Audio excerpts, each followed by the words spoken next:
स्वागत है यीशु मसीह के नाम में। हालेलुया।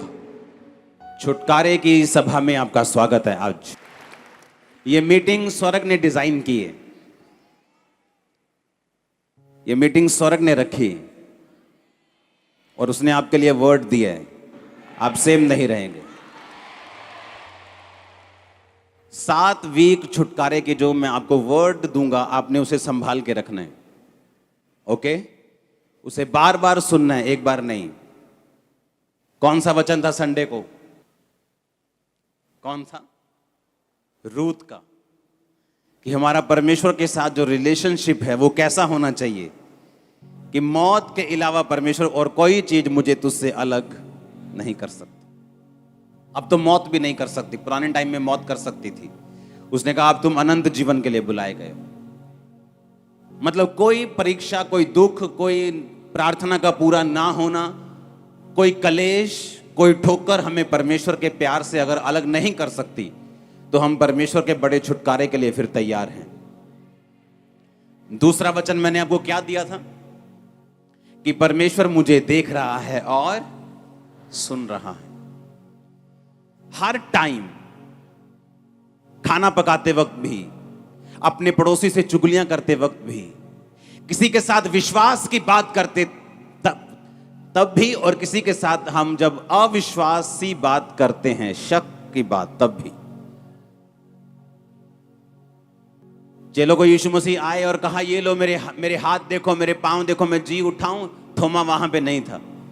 जब थोमा आया तो कहता नहीं नहीं, मैं नहीं यकीन करता यीशु मसीह के ऊपर, मुझे मालूम होगा तब जब मुझे वो सामने आके दिखाई देगा, जब मैं उसके हाथों और पैरों में निशान उंगलियों को डाल लूंगा, तब मैं यकीन करूंगा। तब यीशु मसीह वहां पे फिजिकली प्रेजेंट नहीं थे, पर जब यीशु मसीह दोबारा उनके बीच में आए तो थोमा को कहा, थोमा ले मेरे हाथों और पांवों को देख और अविश्वासी नहीं पर विश्वासी बन। जब यीशु मसीह वहां पे शारीरिक रूप में नहीं थे तो भी वो थोमा की बात को और उसको देख रहे थे। आप चर्च में हैं और प्रार्थना कर रहे हैं, या घर में अपने प्रेयर रूम में, परमेश्वर तभी आपकी प्रार्थना नहीं सुन रहा है, तभी आपको नहीं देख रहा। जब आप यहां से वापस जाएंगे, अपने ऑटो में, अपनी कार में, अपनी बस में बैठेंगे, वो तब भी आपको देख रहा है और सुन रहा है। जब ये मेंटालिटी एक विश्वासी की जिंदगी में आ जाती है कि उसके काम करते वक्त भी, अगर तुम मिस्त्री हो, जब तुम ईंट लगा रहे हो और सीमेंट लगा रहे हो, तब भी वो तुम्हें देख भी रहा है और सुन भी रहा है। ऐसा करने से होता क्या है? ऐसा करने से आप परमेश्वर के प्रेजेंस के साथ रहना सीख जाते हैं। आप कम से कम गलतियां करते हैं और परमेश्वर का आत्मा आपको डिलीवरेंस और छुटकारे की ओर ले जाता है। हालेलुया। और ये दोनों वचन आपको सुनने हैं। आपको संडे का वचन, आपको थर्सडे का वचन जो वीक 1 का है, उसे आपको सुनना है। कोई वचन आपको मिस नहीं करना, कोई मीटिंग मिस नहीं करनी। आपको लगातार इस प्रेजेंस में बने रहना है, ताकि जब आपके लिए प्रेयर हो। आज मैं प्रेयर की स्पिरिट से आया हूं। वचन के बाद हम लंबी एक प्रार्थना करेंगे। भागना मत वचन के बाद कि पानी पिया हूं, मैं सुसु कर रहा हूं। खड़े रहना चुप करके। आमीन। क्योंकि जब प्रेयर की स्पिरिट आती है, वो जब देखती है आप डिस्ट्रैक्ट हैं, वो आपकी लाइफ में काम नहीं करती। और ये डिस्ट्रैक्शन एक स्पिरिट है। जैसी प्रार्थना होने वाली होती है, ओए गड्डी काट ला फटाफट जाके। अरे यार, सारी उम्र गाड़ी निकालते रहे हो। कौन सा 5 मिनट पहले तुम्हारी अंबानी के साथ मीटिंग है शाम को जो मिस हो जाएगी?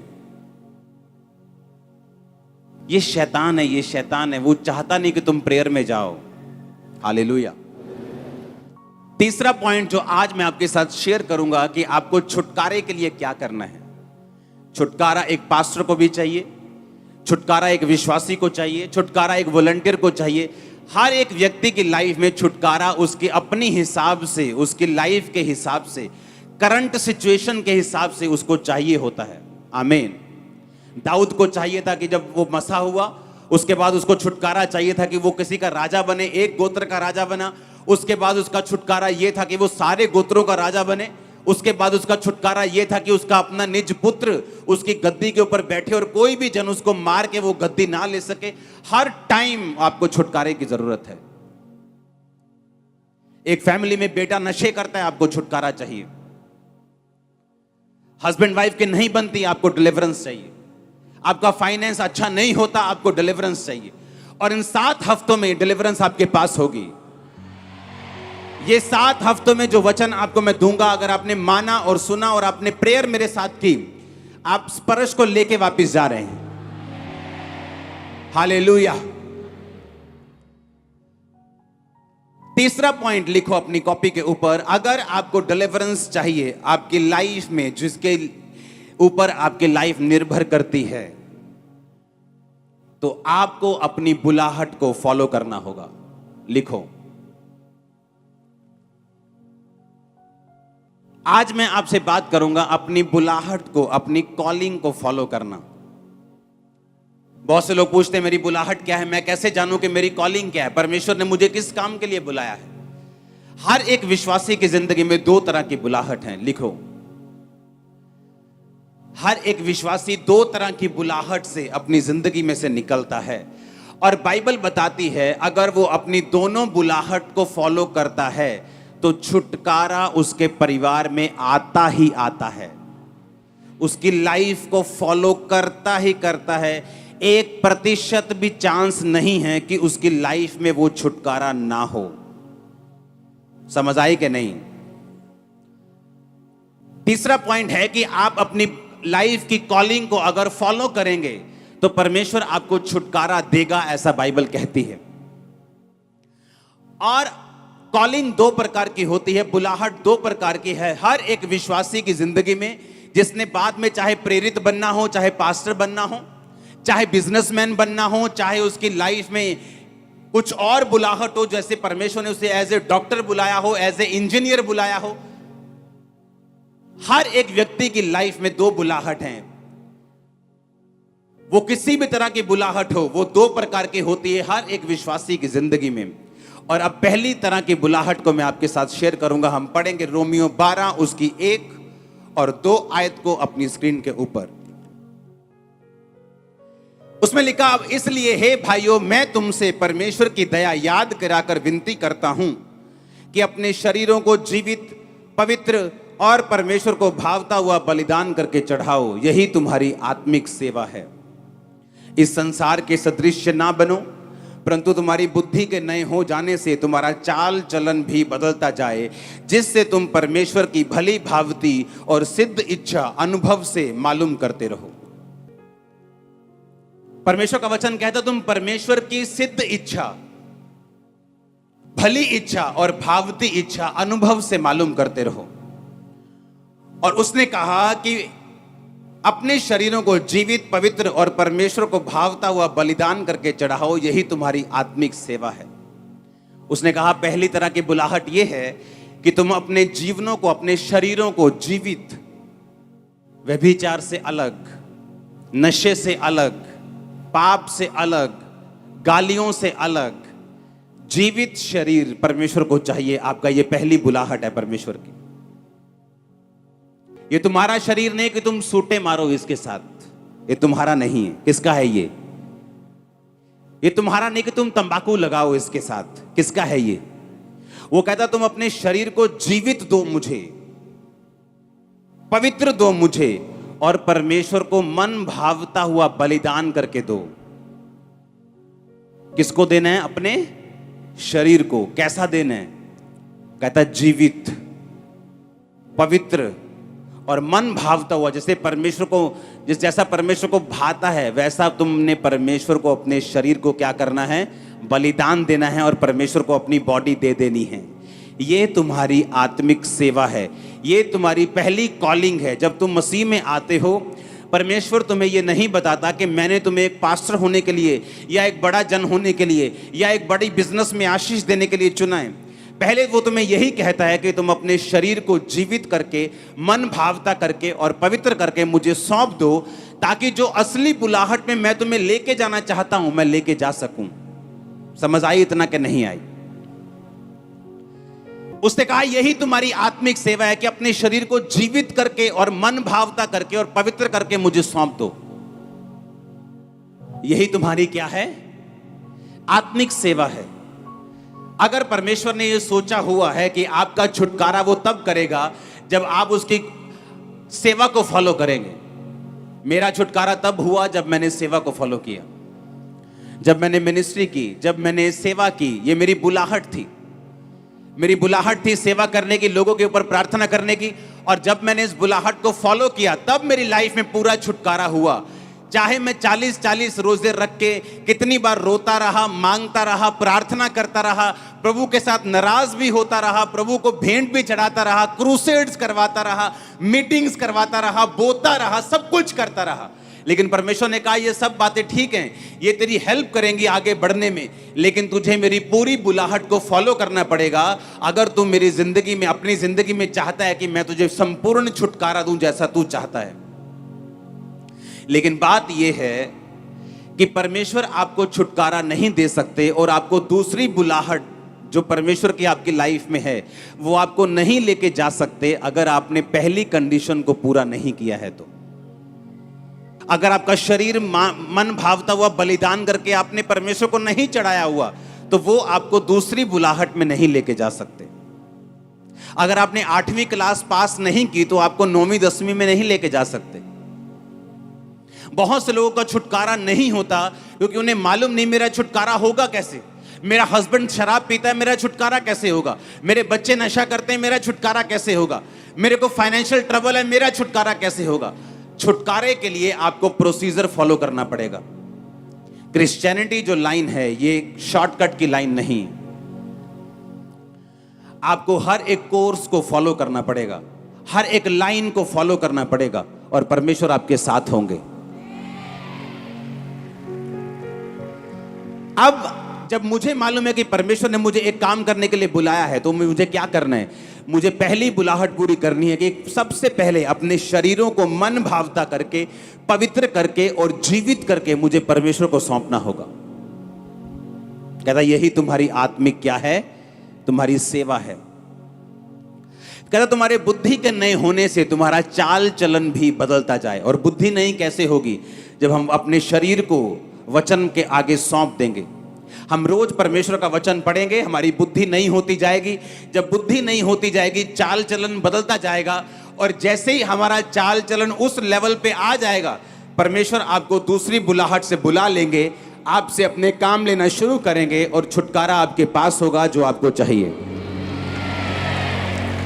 आपको कितनी जरूरत है हीलिंग की, आप कितना रोती हैं, कितना तड़फती हैं, इस बात से आपकी चंगाई नहीं होगी।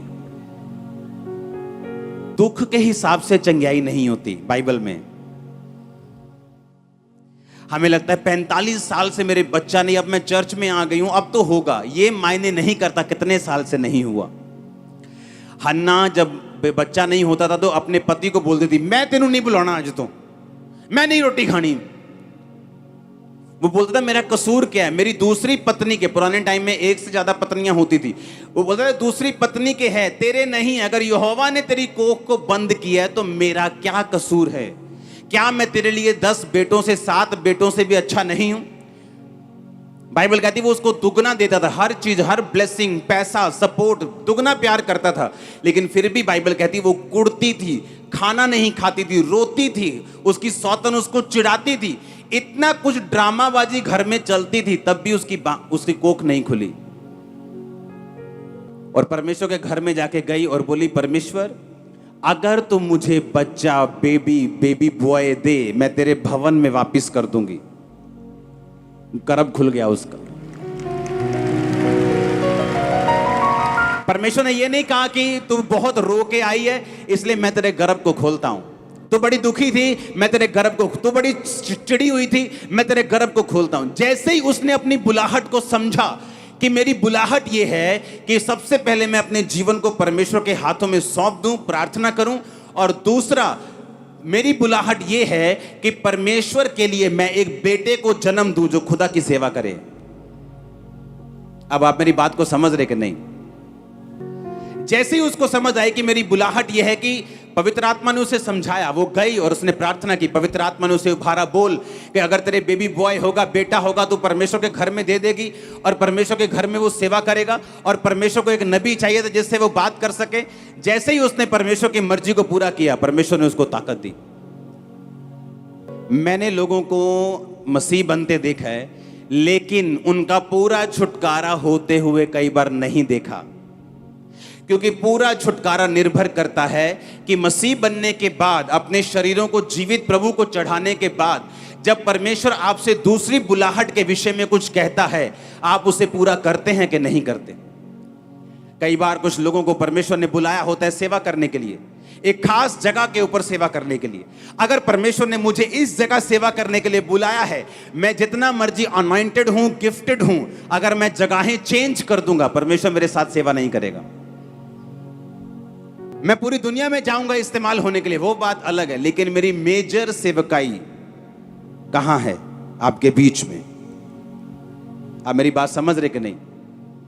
मेरी ब्लेसिंग भी यहीं पे है, मेरी प्रोटेक्शन भी फिर यहीं पे है, सारा कुछ यहीं पे है, क्योंकि मेरी कॉलिंग ये है, मेरी बुलाहट ये है। अगर परमेश्वर ने किसी व्यक्ति को एक चर्च में सेवा करने के लिए बुलाया, तो उसका छुटकारा वहीं होगा। वो चाहे 7-10 साल बाहर घूम के देख ले, उसका छुटकारा नहीं, संपूर्ण छुटकारा नहीं होगा। ये एक डर वाली बात है, और ये एक परमेश्वर के सामने रेवरेंस, हमें डर लगता है परमेश्वर जब हम इस बात को सोचते हैं। तो कई बार मैं ऐसे लोगों को जानता हूं, मैं पूरे पास्टर्स को मिलता हूं, लोगों से दुनिया घूमता हूं, ऐसे लोगों को जानता हूं जिनकी बुलाहट है वो चर्च में फुल टाइम सेवा करना, लेकिन उनके फनी बिहेवियर की वजह से, उनके गलत बिहेवियर की वजह से पास्टर उनको फुल टाइम नहीं रख पाता, और जब वो फुल टाइम उन्हें सेवा करने का मौका नहीं देता, उनका छुटकारा नहीं होता। अब वो सेवा कर भी रहे लेकिन पूरे छुटकारे में नहीं। बाइबल में लिखा कुछ बरकतें परमेश्वर ने अपने दासों के हाथ में दी हुई हैं, उसके हक में रखी। जिनके पाप तुम माफ करो, उसने कहा उनके माफ किए गए। अपने दासों को कहा जिनके तुम रखो उनके रखे गए। ये बात लोगों को मालूम नहीं। और जब एक आदमी अपनी बुलाहट को समझ जाता है कि मेरी कॉलिंग ये है, सबसे पहले परमेश्वर के साथ वफादारी, उसके बाद जो दूसरी बुलाहट है उसको कंप्लीटली फॉलो करना, ताकि परमेश्वर मेरी जिंदगी में संपूर्ण काम कर सके। मैं आपको लिख के देता हूं, वो किसी की शक्ल नहीं देखता। आप बड़े से बड़े दास हों, आप बड़े से बड़े बोने वाले हों, आप बड़े से बड़े सेवक हों, बड़े से बड़े सिंगर हों, बड़े से बड़े विश्वासी हों, वो किसी की शक्ल नहीं देखता। क्यों पढ़ूं मैं पुराना नियम जो 5000 साल पुराना है? मैं आज का इंसान हूं, मैं कंप्यूटर इंजीनियर हूं, मैं आज का बंदा हूं, मैं 10,000 साल पुरानी, 5,000 साल पुरानी, 3,000 साल पुरानी बातें क्यों पढ़ रहा हूं? क्योंकि उससे मुझे समझ आती है कि किन किन लोगों ने क्या किया कि परमेश्वर खुश हुए, और किन किन लोगों ने क्या नहीं किया कि उनको दुखों का सामना करना पड़ा। पहला राजा 1 उसकी 5 और 6 आयत को मैं पढ़ूंगा, आप अपनी स्क्रीन पे उसे देखेंगे। तब हगीत का पुत्र ओदनिया कौन है? दाऊद का बेटा, सिर ऊंचा करके कहने लगा मैं राजा बनूंगा। सो उसने रथ और सवार और अपने आगे आगे दौड़ने को 50 पुरुष रख लिए। उसके पिता ने तो जन्म से लेकर उसे कभी यह कहकर उदास ना किया था कि तूने ऐसा क्यों किया। वह बहुत रूपवान यानी बहुत सुंदर था, और अबशालोम के पीछे उसका जन्म हुआ था। फिर से अपनी स्क्रीन के ऊपर देखेंगे इस वचन को। उसके पिता ने जन्म से लेकर उसे कभी यह कहकर उदास नहीं किया था, तूने ऐसा क्यों किया? जब कोई बच्चा शरारत करता है, कोई ऐसा काम करता है जो वचन के खिलाफ है, जब हम ये वर्ष पढ़ते हैं तो हमें ऐसा लगता है कि दाऊद बड़ा अच्छा आदमी था। लगता है कि नहीं? बहुत सॉफ्ट, अपने बेटे को कभी नहीं डांटा, प्यारा आदमी, कभी उदास नहीं किया। लगता है कि नहीं? हाँ, बचपन से लेके जवान तक कभी उदास नहीं किया अपने बेटे को। हमें पढ़ के ऐसा लगता है हमें भी ऐसा हो जाना चाहिए। लेकिन वचन क्या कहता है, आज हम वो पढ़ेंगे। नीति वचन 22 उसकी 6 आयत में लिखा हुआ, लड़के को उसी मार्ग की शिक्षा दे जिसमें उसको चलना चाहिए, वो बुढ़ापे में भी उससे ना हटेगा। सब बोलो आमीन। यशाया 54 उसकी 13 आयत में लिखा, तेरे सब लड़के यहोवा के सिखलाए हुए होंगे और उनको बड़ी शांति मिलेगी। परमेश्वर के वचन में लिखा, अपने लड़के की ताड़ना छड़ी से कर। तो तू छड़ी से जब उसकी ताड़ना करेगा तो उसको मृत्यु से बचाएगा। पर दाऊद ने अपने लड़के की ताड़ना छड़ी से नहीं की और उसने अपने लड़कों को कभी नहीं सुधारा और कभी भी बाइबल से उनको यह शिक्षा नहीं दी बचपन से लेके कि तुम्हें यहोवा के सामने कैसे चलना है। दाऊद अपनी जिंदगी के हर हिस्से में महाकामयाब व्यक्ति था, लेकिन अपने परिवार में वो एक फेल व्यक्ति था। वो दाऊद जिसके साथ परमेश्वर हमेशा रहता था, वो दाऊद जो एक भी लड़ाई नहीं हारा, वो दाऊद जो पवित्र आत्मा से भरा हुआ था। लेकिन परमेश्वर ये कहता है कि तुम चाहे जितने मर्जी बड़े विश्वासी क्यों ना हो, तुम्हें वचन के ऊपर चलना सीखना होगा। उसने अपने लड़के की ताड़ना कभी नहीं की, जबकि बाइबल कहती है अपने लड़के की ताड़ना छड़ी से कर। तो जब छड़ी से तू ताड़ना देगा अपने बेटे को तो उसको मौत से बचा लेगा। पर दाऊद ने कभी अपने बेटे को ताड़ना नहीं दी, उसको कभी उदास नहीं किया, उसको हमेशा शाबाशी देता रहा और बोलता रहा कोई बात नहीं, सियाना हो जाएगा। आप मेरी बात समझ रहे कि नहीं? और सिर्फ एक ही ऐसा क्षेत्र, एक ऐसा एरिया, एक ऐसी चीज थी जिसमें दाऊद फेल था, वो था उसका परिवार। कारण यह था परमेश्वर के वचन को इग्नोर करना और दूसरा बैतशेबा के साथ व्यभिचार करना। आप मेरी बात समझ रहे कि नहीं? उसके परिवार में छुटकारे की कमी इसलिए थी क्योंकि वो परमेश्वर के वचन को पूरी तरह से फॉलो और अपनी बुलाहट को फॉलो नहीं कर पाया। आप अपने बच्चों को समझाना नहीं चाहते, आप बोलते हो नहीं नहीं ये तो अभी जवान है, जवानी में गलतियां करते हैं। अरे जवानी में गलतियां नहीं करते, क्या जवानी क्या बुढ़ापा, गलती गलती है। आप उसको समझाते नहीं, आप कभी छड़ी नहीं उठाते और आप अपने बच्चों को नरक के लिए तैयार कर देते हैं। और जब वो बड़ा हुआ कहता मैं राजा बनूंगा, अपने बाप से सलाह तक नहीं की, कहता मैं राजा बनूंगा। और बाइबल कहती सब लोगों को गया, लेके गया, प्रभु एक बड़ा भोज दिया और अनाउंस कर दिया कि मैं इजराइल का राजा हूं। और बाइबल कहती जब सुलेमान राजा बनाया गया, ये ओतनिया मारा गया। काश इसका बाप इसे मारता छड़ी से तो ये मौत से ना मरता। और बहुत कम लोगों में ये फादर का हार्ट होता है जो लोगों को सही रीति के साथ सिखाना चाहते हैं, नहीं तो कोई ये सिरदर्दी लेना नहीं चाहता। हालेलुया। उसने कहा जो पहला काम तेरा है वो ये है कि अपने शरीरों को पवित्र मन भावता जीवित करके परमेश्वर को चढ़ाना, और तेरी बुद्धि नहीं होनी चाहिए जो बाइबल कहती है, तेरी बुद्धि उसके अनुसार होनी चाहिए, ना कि जिस हिसाब से तेरे परिवार, तेरे बूढ़े, तेरे दादा परदादा चलते आए, ना कि उस हिसाब से, बल्कि बाइबल के हिसाब से। आप मेरी बात समझ रहे कि नहीं? एक ही जगह दाऊद ने फेलियर देखा, वो क्या था? उसका परिवार। एक ही जगह उसने फेलियर को महसूस किया अपनी लाइफ में, वो कहां पर? उसके परिवार के ऊपर। क्योंकि दाऊद ने हर एक वर्ड को फॉलो किया, बस ये वचन उसने फॉलो नहीं किया कि अपने लड़के की ताड़ना छड़ी से कर। अपने लड़के को तभी सिखा जब वो बच्चा है, जब वो बड़ा हो जाएगा वो हटेगा नहीं। आज आपके बच्चे अगर चर्च में नहीं है पढ़ाई के नाम पे कि उन्होंने पढ़ना है, ट्यूशन है, तो आप उनको तैयार कर रहे हो कि जब बड़े होकर वो रिबिलियस हो जाएंगे, खुदा के खिलाफ हो जाएंगे, परिवार के खिलाफ हो जाएंगे, आप उनकी जिंदगी में कुछ नहीं कर सकेंगे। आज अगर एक 10 साल का बच्चा पाप को समझता है, पहले 20 साल का बड़ा पाप को समझता था। टाइम जैसे जैसे दिन बुरे होते जा रहे हैं, अंधेरे होते जा रहे हैं, फिर 16 साल का 15 साल का बंदा पाप को समझने लगा। आज 8 साल का बच्चा भी पाप को समझता है। अगर वो पाप को समझता है तो चर्च क्यों नहीं लेके आए तुम लोग? अगर वो समझता है पाप क्या है तो ये भी समझेगा वचन क्या है। अगर वो पाप को समझता है तो परमेश्वर को भी समझेगा। तो वो घर पे क्या कर रहा है? वो आज बीमार है, वो बात समझ आती है कि थोड़ा ठीक नहीं है, घर पे है, लेकिन अच्छा भला घर पे, ये बात समझ नहीं आती। हमें वो करना होगा जो परमेश्वर का वचन कहता है।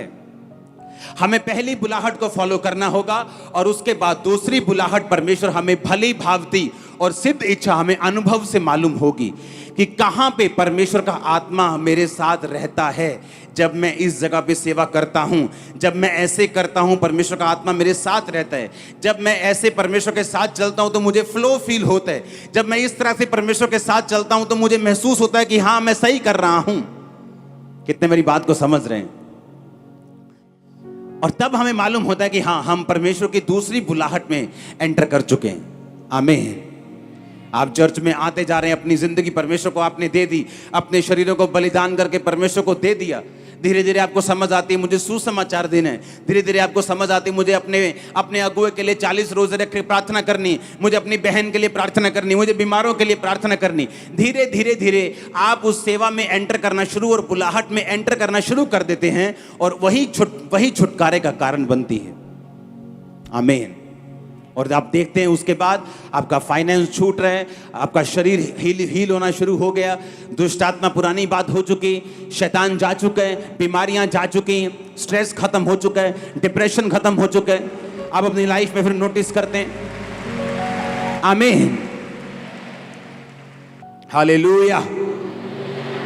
हम कभी बाइबल पढ़ते हैं, हमें समझ नहीं आता कि यहां क्यों लिखा है कि दाऊद ने अपने बेटे को कभी उदास नहीं किया। हमें लगता है दाऊद बहुत भला आदमी था, हमें लगता है उसका नेचर बड़ा परफेक्ट था कि उसने कभी उदास ही नहीं किया अपने बेटे को। कितना अच्छा डैड था वो, कितना अच्छा फादर था। आप परमेश्वर से ज्यादा धर्मी नहीं हो सकते, आप उससे ज्यादा पवित्र नहीं हो सकते, आप उससे ज्यादा समझदार नहीं हो सकते। जब उसने शाऊल को बोला कि जा और अमालेकियों को मार दे, तो शाऊल ने उनको छोड़ दिया और वही अमालेकियों ने तुम परमेश्वर से आगे नहीं जा सकते। हालेलुया। तुम उससे समझदार नहीं हो सकते, तुम उससे अधिक धर्मी, उससे अधिक पवित्र नहीं हो सकते। जो वो वचन में कहता है तुम्हें करना है, उस तुम्हारा छुटकारा उसी में है। आमीन। हालेलुया। अपने हाथों को उठा, बोलो थैंक यू जीसस। ऊंची आवाज से बोलो थैंक यू जीसस। बोलो खुदाबंद ये वचन कि मैं तेरी बुलाहट को फॉलो करूं, मैं अपने शरीर को मन भावता हुआ बलिदान करके चढ़ाऊं, उसके बाद मैं वचन को पूरा करता हुआ दूसरी बुलाहट को, बाइबल कहती है, अनुभव से समझ लूं ताकि मेरा बड़ा छुटकारा हो, मेरी फैमिली का बड़ा छुटकारा हो। मैं तेरी हुजूरी में हूं, मेरी अगुवाई कर, मुझे गाइड कर। प्रभु यीशु मसीह के सामर्थी नाम में हम मांगते हैं। आमीन। आमीन। आपका छुटकारा है अपने जीवन को, अपने शरीर को परमेश्वर को सौंप देना। उसके बाद अनुभव से उसने कहा सिद्ध इच्छा मालूम करते रहो। आप चर्च में आए, अनाउंसमेंट हुई, हमें सुसमाचार देने के लिए जाना है, आपने नाम लिखवाया, आप सुसमाचार देने के लिए जाते गए, परमेश्वर ने बरकत दी। आपको मालूम हो गया अनुभव से कि परमेश्वर ने पहले मेरी जिंदगी को सुधारा, अब वो मुझसे सेवा ले रहा है, वो छुटकारे का कारण बनेगा। आप समझ रहे मेरी बात? लेकिन हमारी जिंदगी अगर पवित्र नहीं हुई, अगर लाइफ अभी भी पाप में है, अभी भी परमेश्वर से दूर है, तो सेकंड बुलाहट में घुसने का तो चांस ही नहीं। 10वीं नहीं की तो 12वीं में जाने का, 11वीं में जाने का चांस ही नहीं। स्कूल में फेल हो गए तो कॉलेज में जाने का तो चांस ही नहीं। तो पहले मुझे अपने लाइफ को, पर्सनल लाइफ को परमेश्वर के साथ बिताना है। उसके बाद मुझे यह देखना है कि परमेश्वर की परफेक्ट प्लानिंग मेरी जिंदगी में क्या है। जिन लोगों की जिंदगी में मैंने देखा है कि फुल टाइम परमेश्वर की कॉलिंग है, उन्होंने अपनी बरकत को 10 साल, 20 साल, 30 साल भी लेट किया है अपने बिहेवियर की वजह से। परमेश्वर उनका पूरा छुटकारा नहीं कर पाया क्योंकि उनका छुटकारा उनकी बुलाहट के पीछे छुपा हुआ है। आमीन। एक व्यक्ति का छुटकारा उसकी कॉलिंग के पीछे। मैं अमेरिका में गया हूं, जब मैंने अमेरिका में जाके ये बात, मुझे नहीं मालूम था, मुझे मालूम था अमेरिका ऐसा है वैसा है, लेकिन जब मैं अमेरिका में गया हूं, मैंने ये बात अनुभव से और स्पिरिट से सीखिए कि अमेरिका जैसे गिवर्स, देने वाले और बोने वाले पूरी दुनिया में कहीं नहीं, पूरी दुनिया में नंबर 1 है। रियली मैं तुमको बता रहा हूं। और अगर आप सबसे अधिक बरकत देखेंगे वो अमेरिका में आपको मिलेगी। सबसे अधिक बरकत अगर लोगों के पास है वो अमेरिका में है। एक एक विश्वासी के पास 2-2 घर है, 3-3 घर हैं। मैं दूसरे देशों में भी गया हूं अलग, लेकिन वहां पे बोने की स्पिरिट नहीं, बहुत कम बोते हैं वो लोग। जो चर्च से जुड़े हुए हैं वो लोग बोते हैं, वो एक अलग चीज है। लेकिन मैं ओवरऑल क्रिश्चियनिटी की बात कर रहा हूं। सबसे छोटी करेंसी में बोते हैं, पता क्या सोच के, ओ अगर ये नाइजीरिया में गया ये 5 पाउंड, तो वहां पे तो ये बन जाएगा 1000 रुपया। इस तरह से बोते हैं। लेकिन अमेरिकन लोग जब बोते हैं वो अपने थाउजेंड्स में बोते हैं, और इसीलिए परमेश्वर को बढ़ाता जा रहा है। मालूम आपको पता है अमेरिका में बुलाहट थी लोगों की कि जाओ और चर्चेस को सपोर्ट करो। 90% इवेंजलिस्ट पूरी दुनिया में जिन्होंने काम किया अमेरिका ने निकाले थे। और अमेरिका क्रिश्चियन कंट्री नहीं था, यीशु मसीह अमेरिका से नहीं आए। अमेरिका पाप में फंसा हुआ कंट्री था। जब वहां पे बेदारी होनी शुरू हुई, जब लोगों ने अपनी बुलाहट को समझा कि मेरी पहली बुलाहट परमेश्वर के साथ है, दूसरी बुलाहट मैं एक बिजनेसमैन बनूंगा, खुदा के कामों को, इवेंजलिज्म को सपोर्ट करूंगा। 1 उठा, 2 उठे, 3 उठे, इतनी बेदारी हुई, इतने अमीर लोग वहां पे हुए, और वही स्पिरिट लोगों में जाती गई। हर बंदा अमेरिका में बोने वाला है आज। हर बंदा, अगर कोई अमेरिका चला गया उसको बोने की आदत पड़ जाती है। दूसरे देश भी हैं, इंग्लैंड भी है और कंट्रीज भी हैं, लेकिन आपको वैसी वहां पे गिविंग नहीं मिलेगी। चर्च के लोग बोते हैं, जो हमारी चर्च के साथ जुड़े हुए हैं, उनको टीचिंग पता है, उनको परमेश्वर का वर्ड पता है, वो बोते हैं। लेकिन मैं ओवरऑल क्रिश्चियनिटी की बात कर रहा हूं कि बहुत लोग वहां नहीं मिलते उन देशों में जितने अमेरिका में मिलते हैं। और उसी वजह से जब बुलाहट पकड़ लेता है आदमी, जब अपनी कॉलिंग को पकड़ लेता है, अपनी पर्सनल कॉलिंग को पकड़ लेता है, सेकंड कॉलिंग को पकड़ लेता है, परमेश्वर उसे छुटकारा देता है, बड़ा छुटकारा। एक बिग बिग डिलीवरेंस आपका वेट कर रही है। जस्ट फॉलो करना है। आमीन। और उसने कहा जो दूसरी इच्छा है, भली इच्छा यह है कि तुम परमेश्वर को जीवन दो। हाँ, भावती इच्छा, उसने कहा सिद्ध इच्छा, परफेक्ट इच्छा, दूसरी बुलाहट जो मेन बुलाहट है, परमेश्वर कहता तुम्हें अनुभव से मालूम होगी। आमीन। तुम पवित्र आत्मा के साथ साथ चलोगे, तुम्हें अनुभव से मालूम होगी कि आज मुझे सुसमाचार दे के जाना है, आज मुझे अपने अगुए के लिए प्रेयर करनी, आज मुझे चर्च के लिए ये काम। आपको वो दूसरी इच्छा अनुभव से मालूम होगी, कॉलिंग से मालूम होगी, अनाउंसमेंट से भी मालूम होगी, होली स्पिरिट से मालूम होगी। और जैसे आप उसे फॉलो करेंगे आप सेम नहीं होंगे। आप मेरी बात को समझ रहे कि नहीं? और यही कारण है हर बंदा छुटकारा नहीं ले पाता। बड़े छुटकारे को लेने के लिए आपको पूरी तरह से बाइबल के पीछे चलना पड़ता है, और परमेश्वर ये चाहता है आपका बड़ा छुटकारा हो। मैंने लाइफ में छुटकारा देखा है ऐसा जो मेडिकल साइंस नहीं कर सकती थी, लोग नहीं कर सकते थे, माँ बाप नहीं कर सकते थे, वो परमेश्वर ने किया है। जस्ट मैंने उसको फॉलो किया, अपनी जिंदगी परमेश्वर को दी। उसके बाद जो सेवा में परमेश्वर ने अनुभव से धीरे धीरे मुझे बुलाहट दी, मैंने उसको फॉलो किया और पूरे छुटकारे को हासिल किया है। मेरी प्रार्थना है आप संपूर्ण छुटकारे को हासिल कर सके। मैंने कहा मेरी प्रेयर है आप संपूर्ण छुटकारे को हासिल कर सके, अपने घरों में, फैमिली में, अपने फाइनेंस में, अपनी बॉडी, अपनी सेहत में, अपनी आत्मा में। आमीन। ऊंचा हालेलुया, हालेलुया, आमीन। आप तैयार हैं उस छुटकारे को हासिल करने के लिए? आज से अपने जीवनों को, अपने शरीरों को पवित्र करके परमेश्वर के हाथों में सौंपना है। आमीन। ये उसका शरीर है, आपका नहीं। 7 हफ्तों के बाद मुझे एक संपूर्ण विश्वासी आप में दिखना चाहिए।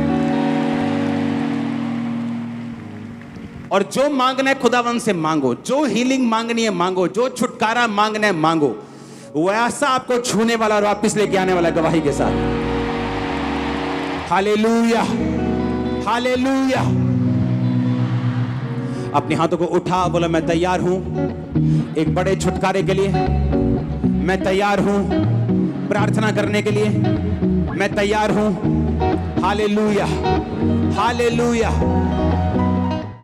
हमारे YouTube चैनल को सब्सक्राइब करें ताकि आप परमेश्वर के गहरे वेदों को जान सकें कि कैसे आप परमेश्वर में बढ़ सकते हैं, कैसे आप दुष्ट आत्माओं से, नशों से, बीमारियों से और वंशों के श्रापों से आजाद हो सकते हैं।